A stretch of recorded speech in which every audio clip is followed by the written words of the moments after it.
Hello, colleagues. Welcome to Virtual Blockchain Summit 2020. This great event brings you lots of innovation. My talk today is about cyber threats against the blockchain infrastructure. As we know, cybersecurity is an extremely important element of any IT infrastructure. I've worked in cybersecurity for over 20 years, and out of 5 of those years, has been involved in the blockchain infrastructure, and I've been able to assist some of these cyber attacks, analytics, and protection against it.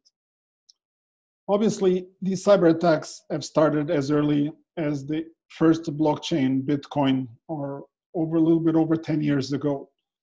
The first publicized cyber attack was against the Mt. Gox, which happened more than once and actually caused a major crash of the Bitcoin. And even today, sometimes we get affected by some of the Bitcoins that were involved in recuperation of this cyber attack.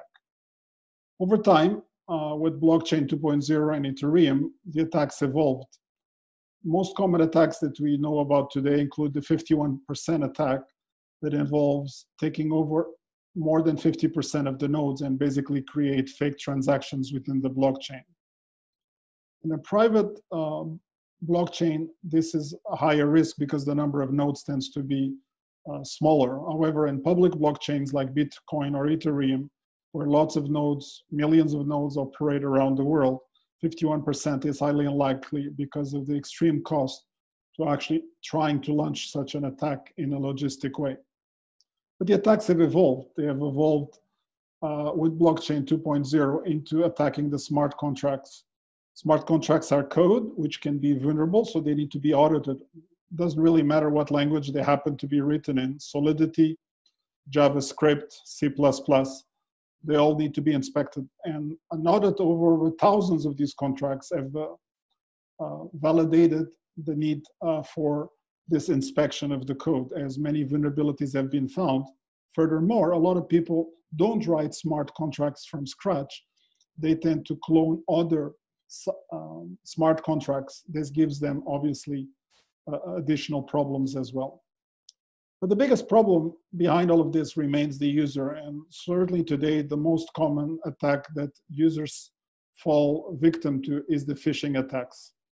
And obviously some recent, as early as the last 2 weeks, involved the cyber attack against the famous blockchain person that saw several Bitcoins, about 10 of them being stolen from his online wallet while he was installing a new plugin into his browser.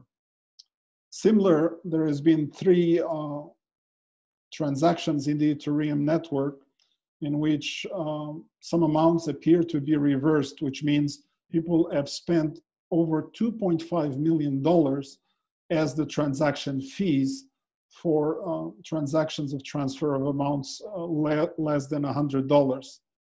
The specific transactions seem to be involve a cyber attack in which some individuals happen to be involved, but the key parties have yet to be disclosed. Blockchain continues to evolve, and today, one of the key technologies that is in the forefront is something known as DeFi. It stands for distributed finance, and this allows a whole promise of new returns on the blockchain environment.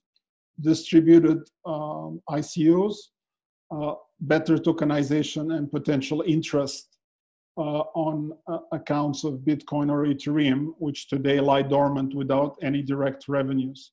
However, DeFi is also susceptible to code vulnerabilities and thus needs to be audited. So that really means, in summary, it does not really matter what technology that you use today.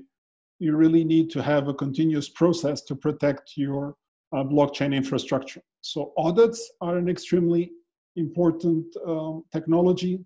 Cold wallets are also very useful because they prevent some of the most common types of attacks and reduce the risk of phishing. Multi-signature wallets are actually extremely important as well, as they prevent other types of attacks. But even today, there was a recent audit report for Quadriga, which is a Canadian-based crypto exchange in which several $1 million were lost, and basically the organization went into receivership. But clear identification of the audit report was not really the fault of the multi-signature or even the fault of the technology itself, but basically there was scam and corruption by taking funds from the exchange and using them for other purposes. So scams continue to be obviously a big risk for everyone. And finally, I think the most important aspect that we always forget is the end user. So I do think that in the blockchain space, we need to conduct much more frequent security awareness sessions so that by enabling the user with better skills, they can obviously protect themselves much better in the future. Thank you very much for the opportunity to present, and I look forward that you enjoyed the Virtual Blockchain Summit. Thank you.